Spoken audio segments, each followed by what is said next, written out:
You know, in every single conversation we have, we're actually speaking two languages at once. There's the one with our words, obviously, but then there's this other one, this invisible language of space. It's something we use all the time, but we hardly ever stop to think about it. So let's change that. We're going to break down how you can consciously use your space to feel more confident and really connect better with people.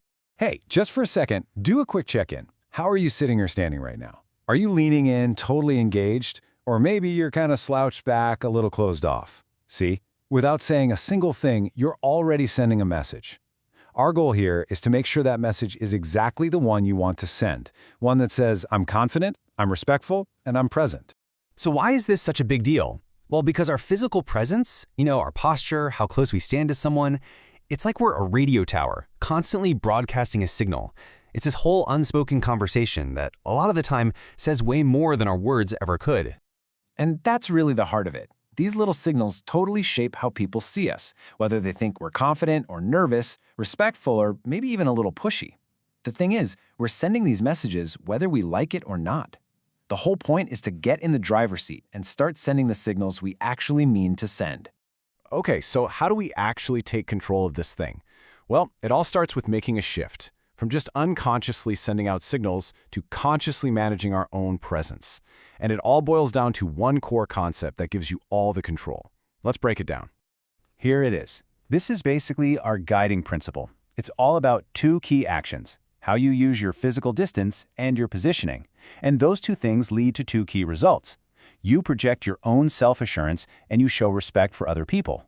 It's this perfect balance between how you feel on the inside and how you interact with the world on the outside. Let's make that even simpler. Think of it like this. You've got 4 pieces to the puzzle. First, how close or far you are from somebody. That's your physical distance. Second, how you hold your body. That's your deliberate positioning. Those are your tools.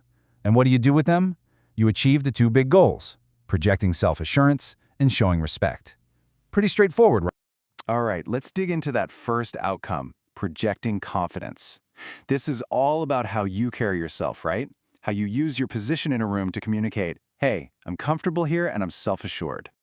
Now, what's so fascinating here is just how clear the difference is. Look at the left side. Assured positioning isn't about being aggressive. It's just owning your spot. Think about your last team meeting. Were you pulled up to the table, physically part of the circle, or were you kind of leaning back, almost like you were outside the conversation?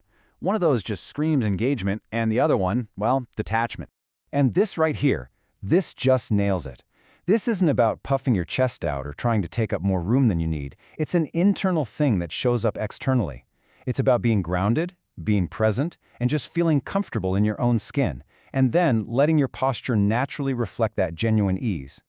Now, let's flip to the other side of the coin. Projecting confidence. That's half the battle. The other half is using that same awareness to show respect for the people around you. And this is where physical distance becomes your absolute best friend. So how do you actually do this? It's a really simple 4-step loop.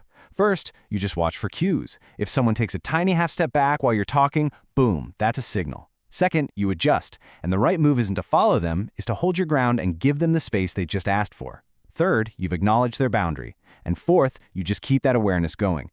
It's an active, ongoing dance, not a math problem you solve once. I absolutely love this quote because it just reframes the entire idea. When you're actively managing your distance and respecting someone's space, you're not just being polite. You are literally, non-verbally saying, I hear you, I see you, and I respect you.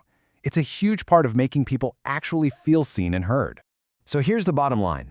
Before you even say hello, your use of space has already kicked off the conversation.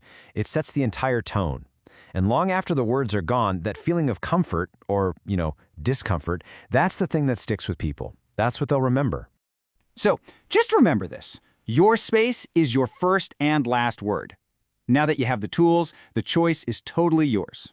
Is your presence going to communicate confidence, respect, openness? What conversation is your space going to have for you tomorrow?